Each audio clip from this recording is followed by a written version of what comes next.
All right, yo, what's up? Good morning. It is a beautiful day, and today we're going to be talking about something that's extremely important in marriage and in life in general, and that's conflict management. This video is going to be a little bit longer than usual, but I'm going to try and stick to the point and keep things moving. Put your comments down below or direct message me if you have specific questions about this, and I'll get back to you because I know that this is so important. Conflict management, right? How husbands should manage conflict in the marriage. See, conflict, disagreements, they're not bad, right? In fact, this is an opportunity for you to learn something new about your wife. This is an opportunity for you to learn something new about yourself. So don't shy away from conflict. When it happens, you have to embrace it. And later on in the video, I'm going to have some action steps, things that I do personally, things that are the drill that I go through on. I don't do it every day. I do it probably like once a week just to see where I'm at in my own ability to deal with conflict. But number two, think before you act. You have to think before you act. A lot of times as men, we just get high strung, we get upset, we get over the situation because we continue to have the same conversations, and we're like, I just want to go off. But man, you gotta chill. You gotta chill, right? When you respond to something negative, you tend to get negative results. Yelling, punching walls. I'll tell you a story real quick. My wife and I had a disagreement actually not too long ago. It was about 3 months ago. And I was so upset. I didn't think before I responded. And I decided to punch a wall and happened to find one of the studs in the wall. I broke my right hand. I don't know if you can see it on the camera, but nah, not really. But I had two metal pins going down my hand to put the bones back together. And I'll tell you, like, that was it was embarrassing because my wife and I, we have a great marriage. I just lost my temper in that moment, and I want to help you guys learn from my mistake. One, don't punch walls. That's just not smart. And then two, that your anger in response is a big part to how well your marriage can continue, or I'm sorry, your response to conflict and your anger, being able to think about it and before you act. It's very important that you learn how to do this, right? But conflict does require a response. It's usually not the first one though. Like, I needed to respond to my wife that night. And my first response was, I'm going to punch the wall. Not the right response, right? And it ended up hurting me. It made her feel bad. I had to have surgery, and I didn't realize that I had to have surgery to get those pins put in. And it opened my eyes that, man, I have to, well, even more, that I have to control the way that I respond. But the other thing, when you start to think about what you're going to do before you act, you want to visualize the end state of that conflict, right? So if you're upset because she keeps spending money, well, what's the end state, the result that you want to get out of that conflict? Is it she stops spending money? So visualize that, and or is there going to be some sort of compromise? Now, the end state, this is not to say that you're going to drive to that end state and you're actually going to arrive there. What it helps you do is it helps you develop questions that you're going to be able to ask yourself and ask your wife, and have a meaningful conversation, as opposed to yelling and saying, oh, you just keep spending all my money, or you don't cook dinner, and whatever, things like that. Ask yourself, what do I think the end state of this conversation is, or this conflict is going to be, and then start asking questions and developing criteria to drive those conversations in that direction. Next thing is uh, conflict is not a win-lose situation, right? We, as husband and wife, uh, we agreed to spend the rest of our lives together. Now, if you're constantly playing the win-lose game, there's inevitably a scoreboard, and this goes into forgiveness. You gotta forgive, not forget, but you have to forgive and let go so you can continue to move on together. Because if you continue to carry that baggage, it's like an anchor in a ship. If you drag it along behind you, eventually you're going to slow down, and that's when it's going to rear its head and cause some issues in your marriage. So you have to forgive and then let go so you can develop a more healthy relationship. Stop playing the win-lose game, right? Your wife is not your enemy. She's your friend. She's your lifelong partner. She loves you. You love her. You have to start you have to start working through conflicts with that in mind every single time, because the truth is it's not easy, right? Emotions get in there, and we're going to talk about that in a minute. It's not easy, but you have to remember your wife is not your enemy. She's not out there to destroy you. She's not out there in let me put a disclaimer in there. In healthy relationships where your wife and yourself are just having these internal conflicts or external conflicts, whatever, your wife is not your enemy. And I don't believe that any wife is an enemy, but I'm gonna have to do a video on courtship so you can learn about your wife or your fiance before you put a ring on it. You got to learn about them, because you can't just put a ring on everyone. There's some things that come into the relationship outside of what you already know. So you gotta interview, right? That's what courtship is all about. Hey, all right, I'm gonna get off that topic. This is not a win-lose situation. When you manage yourself well, she will respond well. You see, when you approach the situation as, okay, I'm not here to win, I'm here to help our relationship grow and get stronger, she's going to respond in the exact same way. All right. So we just want to make sure that we're focused on this is not a win-lose. The next thing is emotions are your enemy in conflict. Look, there's a ton of things that are your enemy, but emotions are the worst enemy in a conflict. Why? Because we respond with our emotions. We respond to our emotions. Our emotions are sometimes even a response to the conflict before we even had a chance to think about what it is that we're responding to, or the conflict itself. That's something that we as husbands absolutely must do before we respond. We have to say, okay, are my emotions in check, right? Because in many relationships, when the husband gets angry, it puts up a defense mechanism on the wife, because, I believe, and I've heard many wives over the years that I've been living life, that when their husbands get angry, they get a little afraid because they don't know what's going to happen next. My wife, for instance, she gets a little on edge when I get angry. When I punch the wall, it scared her.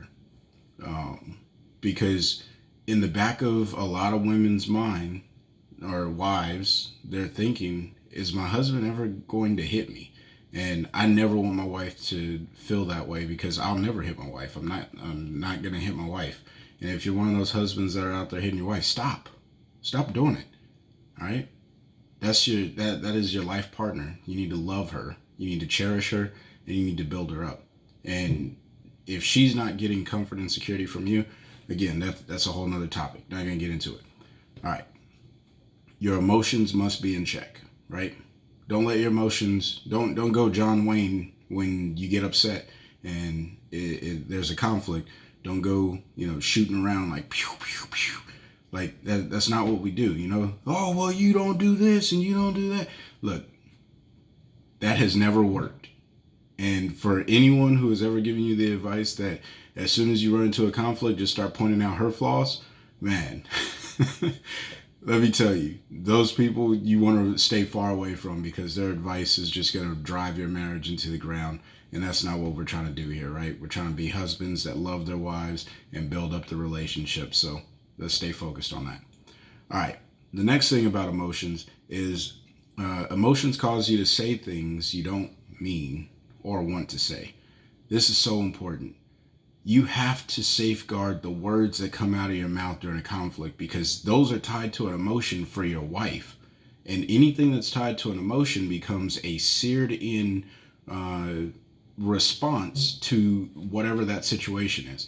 So you have to be very intentional with the words you use during conflict, because if you don't, your wife will remember them. And we're talking about working on husbands, forgive and let go. And your wife, she'll eventually learn to forgive and let go once you model it. But look, if you go shooting from the hip and John Wayne in it, you're going to eventually slip up and say something that's really going to hurt her, that's really going to scar her emotionally. And that's going to be hard to recover from. Not impossible, but it's going to be hard. So don't dig yourself into a deeper hole just because you guys have a disagreement. We're going to get into how to manage those conflicts. All right. The last note that I have on emotions is emotions can be fuel to make the conflict worse. Now, this ties back into what I was saying before about emotions. You have to pay attention to what you're saying. Bottom line, be intentional about loving your wife through a conflict. Check your emotions and just say, you know what, I love you more than this conflict. We're going to work through this. I'm not going to be overly emotional. And I have some techniques that if you are an emotional person, because I know there's emotional men out there. I'm emotional, right? We all have them, even though women think we only have two emotions, happy and angry, which is not true, but that's okay. The last note that I have before I get into the drill and the action steps: retaliation is never the answer. Now, I already mentioned it before. As soon as you go into a conflict, this is not the opportunity to start pointing out the flaws in your wife. Retaliation is not the answer. We never want to retaliate towards our wife because she's not our enemy. All right. We want to respond to our wife. A response is a well thought out message or action that drives to a more meaningful and strengthened relationship. That's what we want to do in our relationship with our wife. We don't want to push her away, because that's exactly what retaliations do, right? You retaliate and then it drives that wedge. She's spending money, she's spending your money, and so you're just going off. Hey, you're spending money. You don't clean the house. You don't cook. You can't even wash clothes right. You don't have a job. Look, these are real situations, right? Real things. Don't do it in a conflict, because you're tying that all to an emotion, and that's scarring your wife. It's hurting her on the inside, and it's making it that much more challenging for you guys to have a strong, beautiful, flourishing, prosperous marriage, right? And that's what I'm here to coach you guys through, coach myself through, right? I do the things that I'm telling you because I never want to be a person who gives advice and doesn't follow his own advice, all right? Everything that I talk about on this channel, I do. Now that I got the notes out of the way, we have the tone set. We're ready to go into.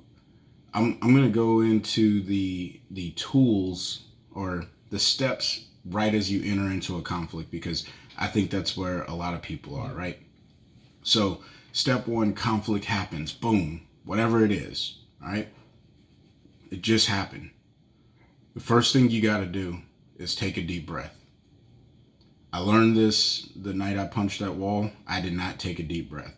Instead, I rolled out of bed and I probably yelled, and then the wall just happened to be right in front of me, and I was that upset, and I punched the wall. And it wasn't until later, after I realized like something's wrong with my hand, that I started to take a deep breath, and because at the time my emotions they took the best of me. So take a deep breath and check your emotions. That's the first step. You got to do that. Stop. Say, okay, conflict is happening. Are my emotions in check? Now, from here, we're going to go one of two different ways. If the situation is too emotional for you, meaning you are just so upset or so sad or so heartbroken, whatever it is, then you have to say, okay, I'm not in a mental state of mind to carry on with this conversation. So I'm going to go ahead and table this for a second. And you have to verbally say that to your wife, like, hey, look, right now I need a second. I need 5 minutes. I need 30 minutes. Give a time frame, right? Because it manages expectations. And look, I get it. Sometimes our wives, they get a little high strung and they're like, no, you're not leaving. You're not going anywhere. Look, you have, this is one of those things where I recommend you share this video with your wife, because when she realizes that what you're trying to do is respond in a way that benefits the marriage, I think that she'll say, okay, you know what? Maybe this is a little too emotional right now, and we are going to have to do something, which the next thing is going to be set the environment, right? But if you are emotional and you table the situation, this is not the time for you to go into a whirlwind of sorrows and develop a defense for yourself. All right? That's not what this is. This is a time for you to cool off, get level-headed, and think through what the situation is, because you want to ask yourself a series of questions that I'm going to give you guys a little bit later. Think through that. Not a defense, though. We're not in court. We're not in court. All right, we're in our homes in most cases, or in our cars or wherever. We are not standing in front of a judge, and the conflict can be managed at the house. So step number 2, after you've calmed down or you checked your emotions, you want to set the environment. All right, you want to set the environment, and what that looks like is turning off the TV, turning off your phone or putting down your phone, whatever. Turning down the radio if you're driving down the road, because conflict happens while you're in the car driving. It just comes up. But and another thing, this is something that I learned. You want to send your kids to another location. That could be their room, that could be outside, whatever the situation is. Or you go away from the kids, where you go to your room, because conflict is one of those things that it takes some, it takes some, what's the word I'm looking for? Not intimacy. It takes some personal space. It requires us to have some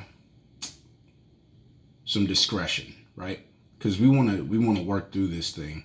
We don't just want to deal with the surface level. We want to get down to the bottom and figure out what's driving this problem. So you want to set the environment that is designed for you to have a conversation about this conflict.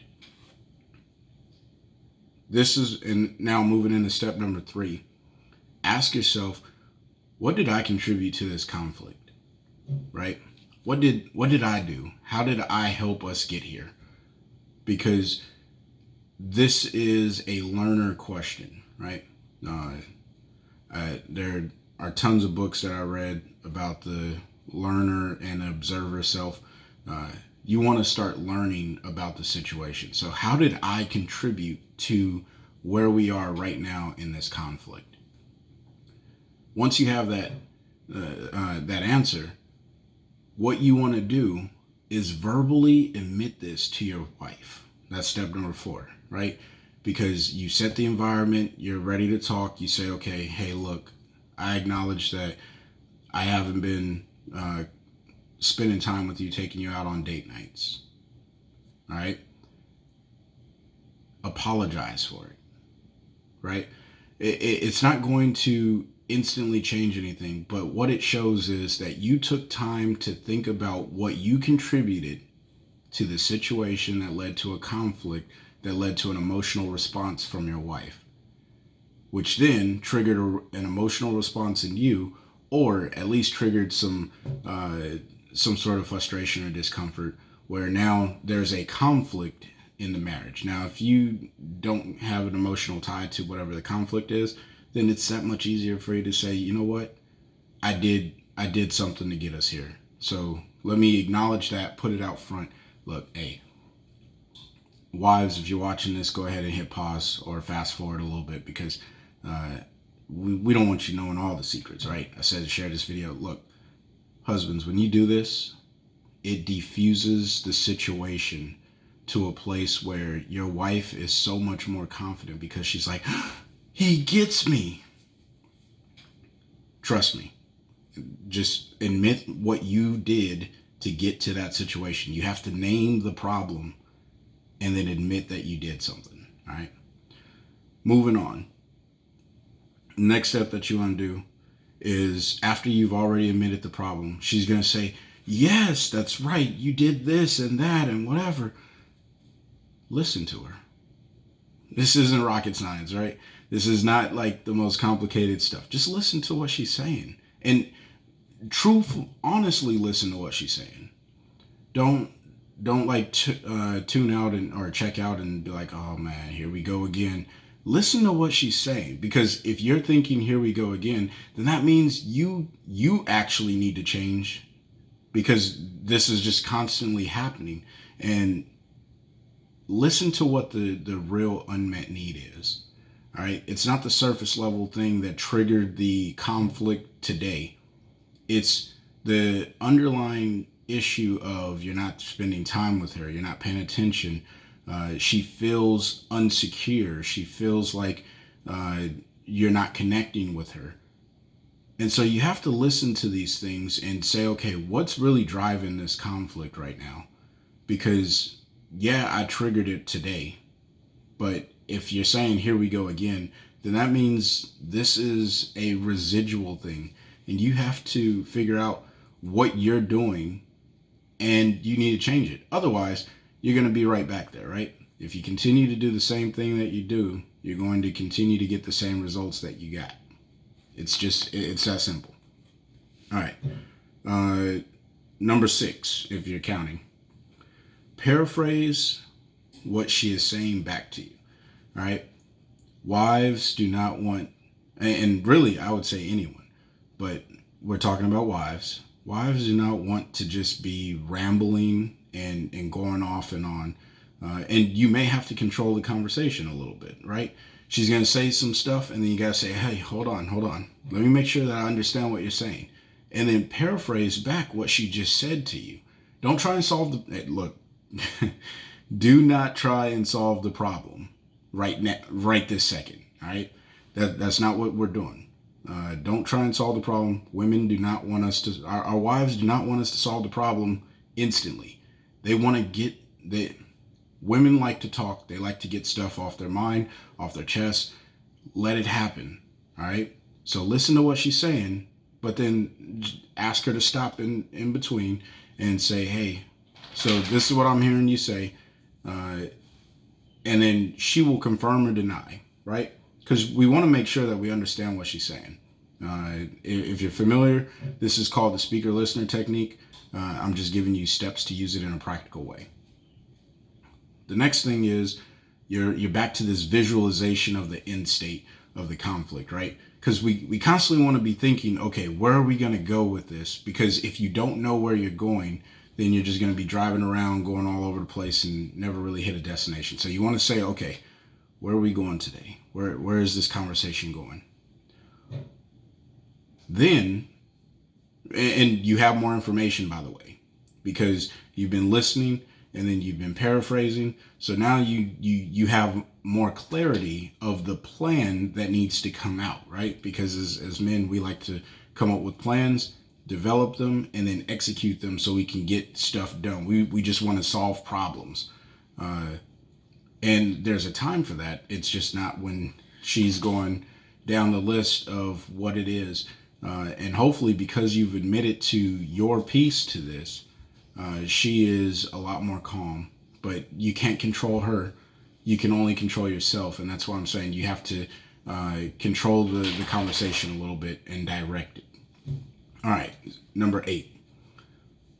Let her speak more than you and pay attention.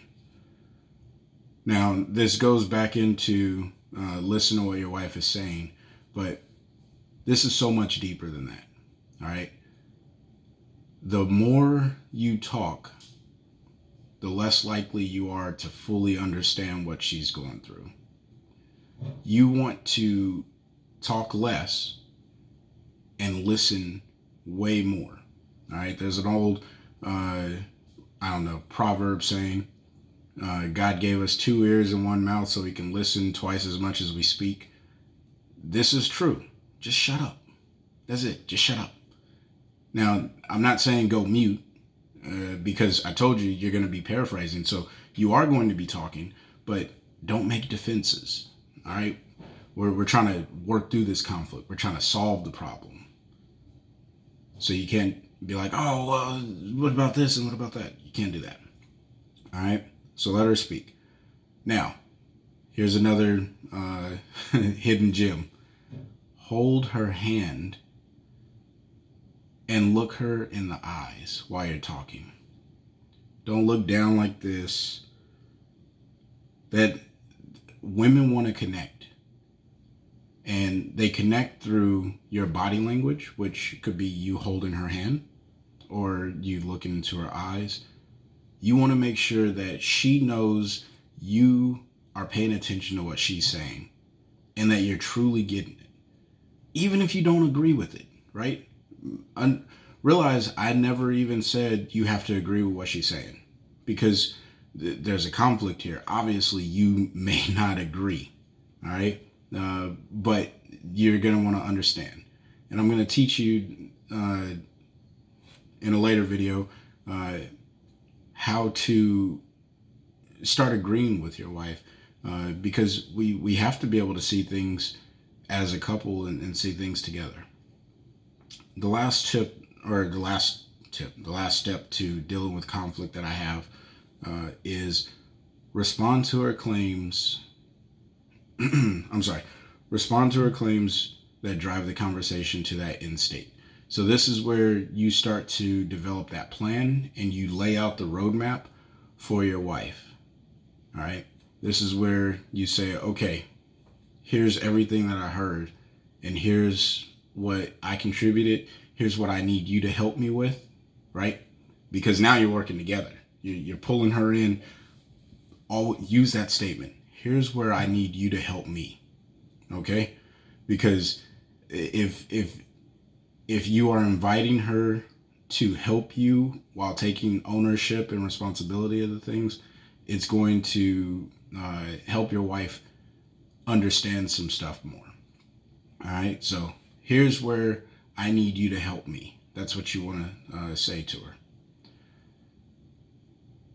And then from there, you guys develop the plan that you're going to execute to strengthen your marriage and to deal with this conflict. Now, what's not in my notes and a step that you absolutely want to do is once you're done with that particular conflict, right? That conversation, what you want to do is say, okay, so this is what we're working on for the next however long, a week, a month, 2 months. Don't make it too long. I wouldn't go more than 2 months, right?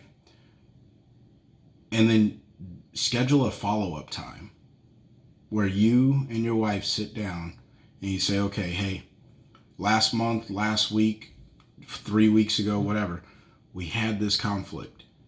this was what we decided was the solution. How, like, give me a grade, right? Give me a grade. Let me know how I'm doing.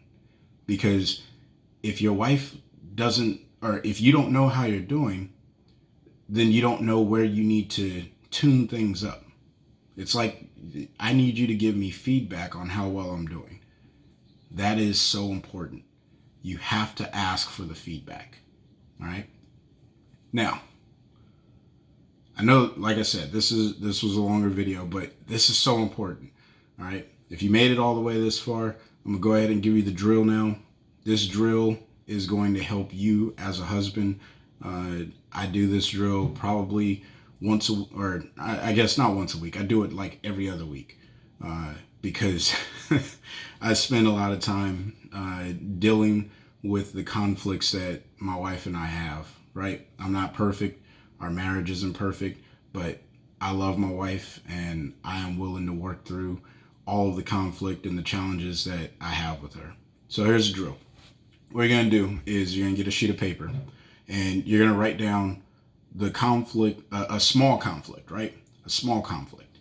I don't know what yours would be. One of the most recent, I guess, minor conflicts that my wife and I had was about, well, I'll say it.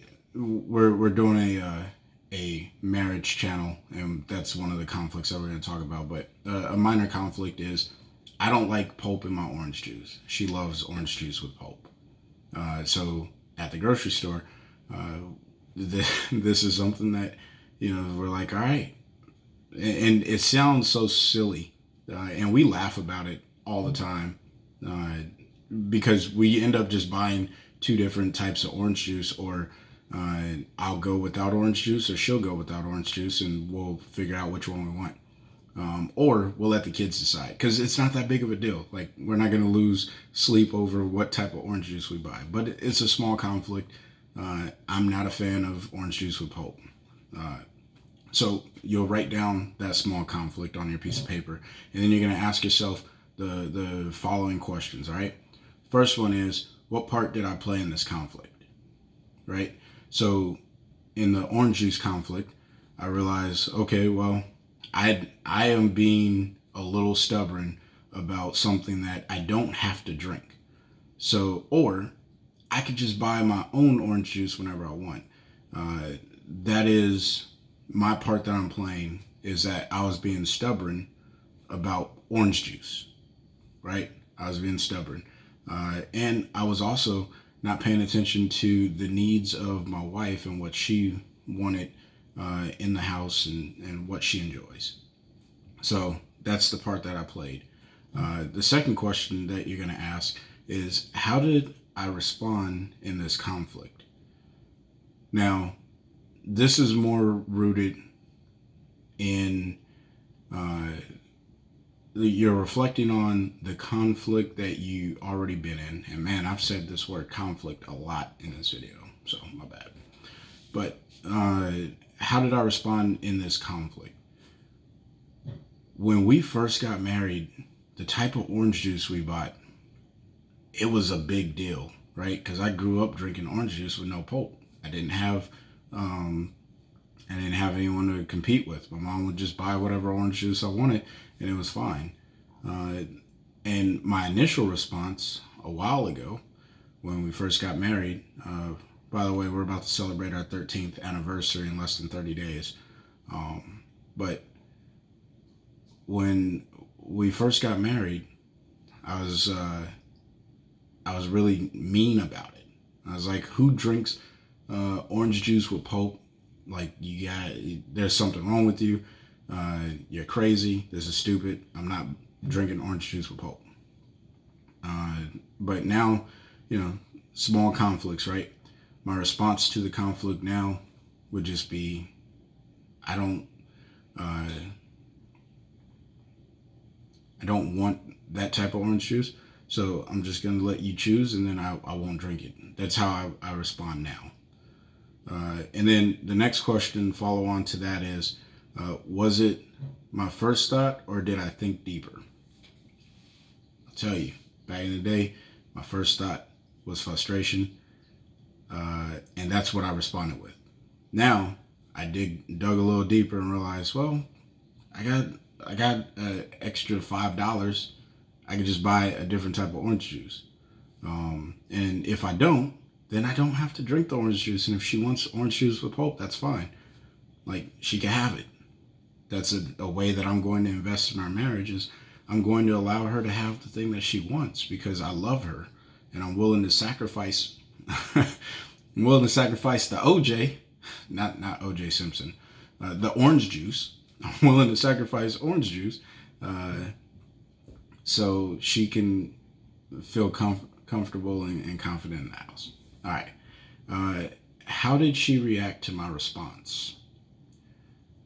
This is such an amazing question because this teaches you something about your wife. When you respond, always, no matter what you do, right? You walk in the house, you say, "Hey, what's up, baby?" See how she responds. Because if she is not happy to see you, then it's like, okay, whoa, time out. Let me observe what's going on with you. How you doing? Or if she's like, "Hey, baby," oh, hey, what's up? Like, all right, I'm getting off topic. Look, how did she react? You want to ask this question and you constantly want to see how she's reacting whenever you do anything or say anything. You just want to see how she's reacting. All right. What was the desired response? If it were up to me in this conflict of orange juice, my wife would have been like, "Oh, well," now back in the day, I'm saying, small conflict. Anyway, the desired response for me would have been, "Yeah, go ahead, have your orange juice. Like, get the." She would have told me to get the pulp-free orange juice, and I'm like, "All right, great." And then the last question. Number 5 if you're counting. Did the response strengthen our marriage? And this is going to be both your response and her response, right? Because we want to learn about our wives. We want to learn, am I responding, or am I communicating well enough and dealing with conflict well enough that when she responds, it strengthens our marriage? Or that when I respond, I'm strengthening our marriage? That's a really important question. Did the response strengthen our marriage?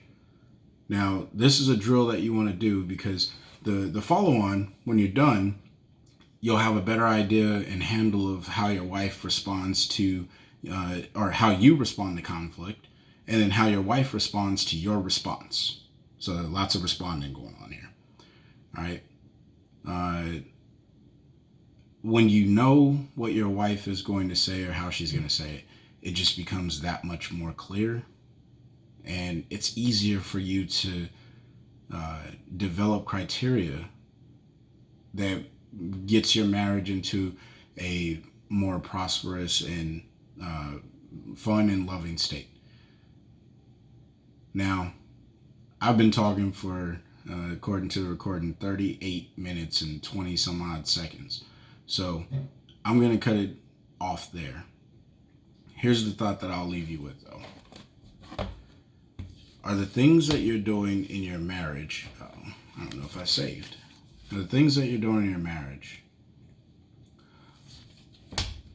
are they setting you up for success tomorrow?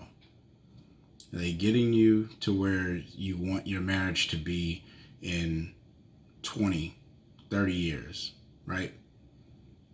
You have to start thinking long-term like that, because I'll tell you, when my wife and I, when Crystal and I got married back in 2007, I was only thinking in the moment.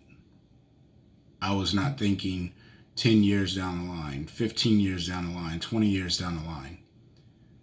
And because I wasn't thinking like that, I was acting like the same person that I was before.